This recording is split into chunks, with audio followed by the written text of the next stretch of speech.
Halo, Assalamualaikum warahmatullahi wabarakatuh. Perkenalkan, nama saya Fauziah Nur Fadilah. Saya merupakan salah satu mahasiswa dari Universitas Pendidikan Indonesia, jurusan Pendidikan Seni Tari dengan nomor induk mahasiswa 2006644. Di sini saya akan memaparkan mengenai dimensi dan tantangan identitas nasional.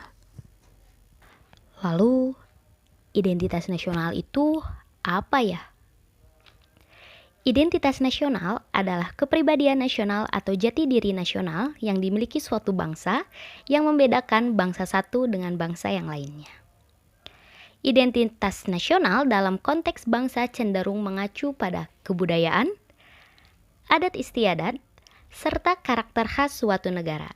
Sedangkan identitas nasional dalam konteks negara tercermin dalam simbol-simbol kenegaraan seperti Pancasila, bendera merah putih, bahasa nasional yaitu bahasa Indonesia, semboyan negara yaitu Bhinneka Tunggal Ika, dasar falsafah negara yaitu Pancasila, konstitusi negara yaitu Undang-Undang Dasar 1945, serta bentuk negara kesatuan Republik Indonesia yang berkedaulatan rakyat. Karena kedudukannya yang sangat amat penting itu, identitas nasional harus dimiliki oleh setiap bangsa. Karena tanpa identitas nasional, suatu bangsa akan terombang-ambing. Namun, apabila kita melihat fenomena yang terjadi di masyarakat saat ini, identitas yang dimiliki bangsa kita seolah-olah telah terkikis dengan adanya pengaruh yang timbul dari pihak luar. Budaya-budaya barat yang masuk ke negara kita ini rasanya begitu cepat diserap oleh lapisan masyarakat.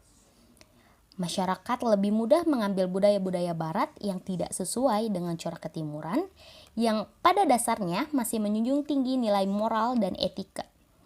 Namun kenyataannya, hal itu seringkali diabaikan. Dengan melihat kenyataan ini, terlihat jelas bahwa identitas nasional telah mulai terkikis dengan datangnya budaya-budaya barat yang memang tidak sesuai dengan budaya bangsa Indonesia.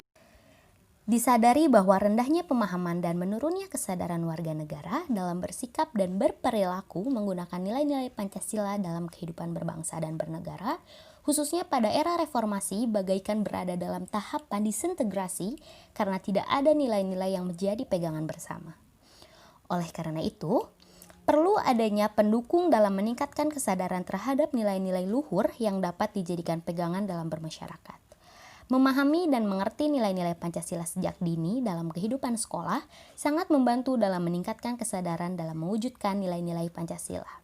Kita perlu memahami secara penuh bahwa Pancasila sebagai pedoman hidup bangsa sehingga kita dapat merasa berkewajiban dalam melaksanakannya. Tantangan terkait memudarnya rasa nasionalisme dan patriotisme perlu mendapat perhatian. Bangsa Indonesia perlu mengupayakan strategi untuk mengalihkan kecintaan terhadap bangsa asing agar dapat berubah menjadi bangsa sendiri. Hal tersebut perlu adanya upaya dari generasi baru untuk mendorong bangsa Indonesia untuk membuat prestasi yang tidak dapat dibuat oleh bangsa lain. Mendorong masyarakat kita untuk bangga menggunakan produk bangsa sendiri.